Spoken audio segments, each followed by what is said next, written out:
You know, it's so crazy to me because I'm asked so many times if I'm resentful in any type of way for where the WNBA is. Candace Parker just exposed the truth the WNBA has been trying to hide.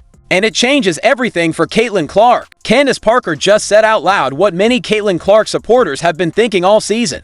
And it's something the longtime WNBA insiders probably didn't want to hear. But it's something the league, especially the commissioner, really needs to pay attention to. We hope this season would bring a more positive, respectful tone toward Caitlin and her fans. Instead, things have gotten worse. There's more jealousy, more resentment, and the double standards are becoming impossible to ignore. That's why Candace Parker's comments matter. She's a respected WNBA veteran, and her words brought clarity to a situation that's been filled with noise and negativity. She calmly called it like it is, and in doing so, made a lot of critics look petty. This season has made one thing clear: the more Caitlin succeeds, the more the backlash grows, and it's not a good look for the league. What Candace said might be the most reasonable and powerful response yet to all the criticism. So, why did she speak up now?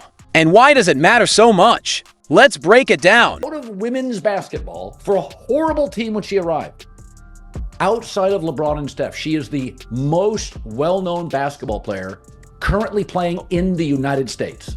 Oh, yes. And I don't think that's close. The WNBA is growing fast, and there's no doubt who's behind it: Caitlin Clark. It's the worst-kept secret in sports. She's not just the biggest name in the league right now, she might be the most talked about athlete in the entire country. Last season made it crystal clear. TV ratings shot up, tickets sold out everywhere she played, and her merchandise flew off the shelves. Every stat told the same story. Caitlin Clark brings massive attention wherever she goes, and this season, she's already breaking her own records. Packed arenas, huge audiences on TV. The Caitlin Clark effect is real, and it's only growing. It is the second highest viewership, which is like average viewership. However, it was the highest peak of any game ever on CBS. This season, fans are watching Caitlin Clark and the Indiana Fever in record numbers. It all started with a preseason game, yes, preseason, against Brazil that drew 1.3 million viewers. That's the kind of audience most regular season games never reach. Then came the season opener against the Chicago Sky. It averaged to 0.7 million viewers, the most watched regular season WNBA game in 25 years, and just recently, 3 million people tuned in to see her face off against the New York Liberty. But then Caitlin got hurt, and suddenly everything changed. And now that Caitlin Clark is injured, the ticket prices for the Fever and Sky game just plummeted to Hades. Etiquette prices for Fever games dropped by 300% when Caitlin Clark wasn't playing. That says it all. While Fever games are still pulling strong TV numbers, the rest of the league is struggling to keep up.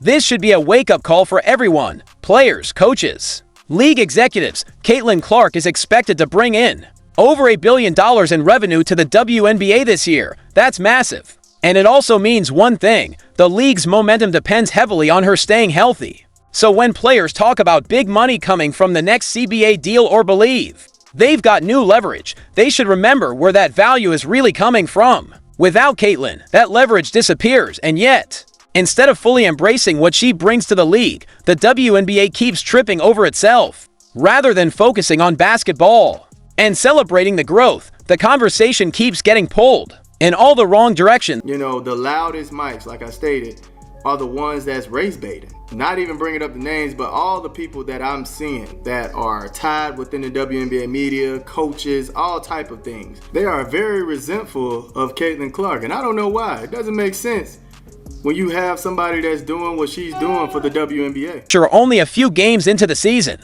and already it's been one misstep after another in how Caitlin Clark and her fans have been treated. The trouble started right after the first game. Following her debut against the Sky, the league opened an investigation into alleged hate speech, even though there was no solid evidence behind it.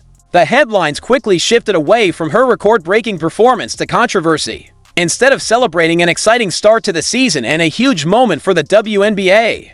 The focus turned to drama once again. Caitlin and her supporters got caught up in a narrative that had little to do with what actually happened on the court. You even though it's 100% false, by acknowledging we don't condone hate and not seeing that this was a internet rumor founded of complete bullshit, you're lending credence to this. There was none Of all that chaos came a troubling new narrative that Indianapolis wasn't safe for visiting players and that Caitlin Clark's fans were toxic. Some even called for the All-Star game to be moved. Others wanted Dave Portnoy banned from arenas for heckling Angel Reese. But while all this noise was happening, the league stayed silent on something much more serious. The real hate being aimed at Caitlin Clark and the Fever. There were no statements, no support, nothing at all. And this has gone too far. What's being said about Caitlin and about other Fever players isn't just about basketball anymore. These aren't just critical takes on her skills or her popularity. Some of it has crossed the line into hate and even threats. The kind of stuff that's being said to them, the stuff that's being said to Kelsey Mitchell, the kind of things that are being said to Natasha Howard are actually wild. People have taken a photo of these women and circled a bullseye on them and have said, it's on site when I see you. Those are actual threats. These weren't just offhand rude remarks. They were real, targeted threats. The kind of personal attacks you'd expect any professional league, especially one that often speaks out about hate and inclusion, to publicly condemn. But instead, silence, no statement, no show of support. Nothing. And it hasn't stopped there. Things have only gotten worse now. Some fans on social media are even accusing Caitlin of using her assistant coach's baby as a prop. It's reached an absurd and frankly disturbing level. Caitlin Clark is getting some of the grossest, most morbid comments, racist, hateful. We're talking the cup runneth over with hate. Here, Kathy Engelbert, you're no space for hate. Where are you right now? If it's right, Caitlin Clark is now being attacked simply for holding a baby. That's where we are. What started as criticism has turned into wild conspiracy, and still, the league says nothing. The hate directed at Caitlin and her supporters hasn't gone away. If anything, it's only gotten worse, and despite all the facts, sold-out arenas, record-breaking TV ratings, and a clear surge in interest, there's still hesitation to fully recognize her impact. And that hesitation, it starts at the top. Kathy Engelbert, in this long, drawn-out article, goes on and gives herself credit for why the WNBA has finally entered some type of mainstream conversation. But Commissioner Kathy Engelbert even wrote an article for the Harvard Business Review, and in it, she went out of her way to credit everyone but the one person truly driving the league's current success. She praised the coaches, the players, the marketing teams, and front office strategy. Everyone got a mention, but Caitlin Clark barely acknowledged. Despite being the clear catalyst behind the league's explosive growth, she was almost entirely left out of the conversation. New followers and outside observers, our organization's success might seem overnight and even lucky, prepared by a singularly exceptional group of college players coming into the WNBA. However, we could not have capitalized on those advantages without years of hard work and preparation.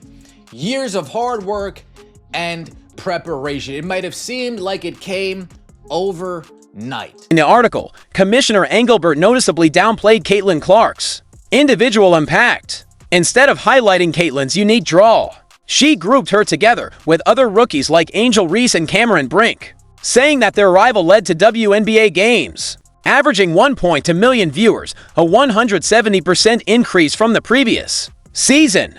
But let's be honest, anyone who's been paying attention knows it was Caitlin's games driving those numbers. Still, because some in the league's inner circle don't like seeing Caitlin get so much attention, there's been a clear effort to spread the credit around, even when the data tells a different story. They just can't.